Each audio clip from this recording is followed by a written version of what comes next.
Është mrekullia për të cilën flasin të gjithë, por askush nuk e shpjegon dot. Ali Jakubov është vetëm 9 muajshe, nuk mund të quhet as pak një fëmijë i zakonshëm. Foshnja i ka ndryshuar jetën prindërve të tij, ndërsa shtëpia ku familja jeton në jug të Dagestanit është ndërruar në vend pelegrinazhi. Çdo ditë aty mbërrin deri në 2000 besimtar musliman që duan të shohin çudinë e madhe.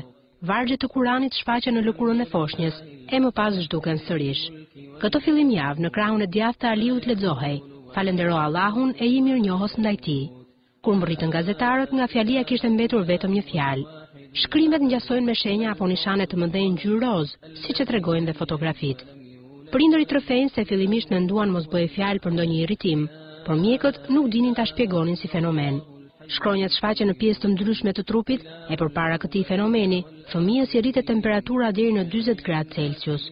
Si për ta thelluar edhe më shumë misterin, specialistët thonë se foshnja lindi me sëmundje ishemike të zemrës e paralizë cerebrale, ndërsa tani është krejtësisht i shëndetshëm.